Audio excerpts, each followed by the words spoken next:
कवना माई के कोखिया लेला लोग जनमवा हो।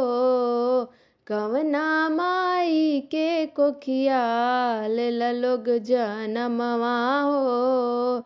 बेटियन के नाम धके गावतार जागनवा हो। बेटियन के नाम धके गावतार जागनवा हो। माई बहिन कई के बन तारा लोग गवैया।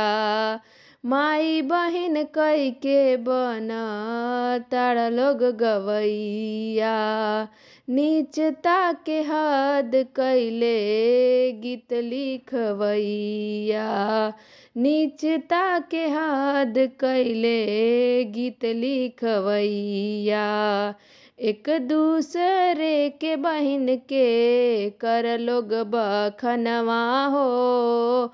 एक दूसरे के बहिन के कर लोग बखनवा हो। बेटियन के नाम धके गावतार जागनवा हो।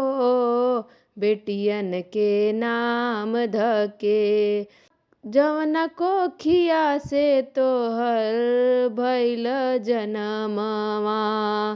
ओही कोखिया के गंदा करेला बखनवा।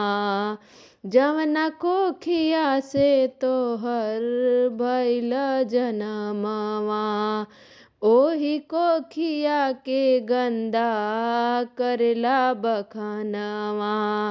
पैसा खातिर रोजे बेचई मनवा हो। पैसा खातिर रोजे बेचई मनवा हो। बेटियन के नाम धके गावतार जागनवा हो। बेटियन के नाम धके गंदा गावे वाला आजकल होले स्टार हो। अपने से होले भोजपुरी के ठेकेदार हो। गंदा गावे वाला आजकल होले स्टार हो।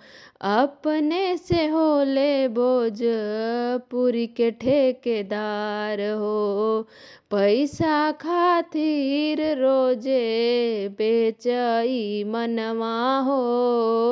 पैसा खातिर रोजे बेचई मनवा हो। बेटियन के नाम धके गावतार जागनवा हो।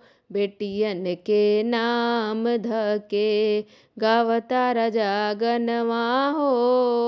बेटियन के नाम धके।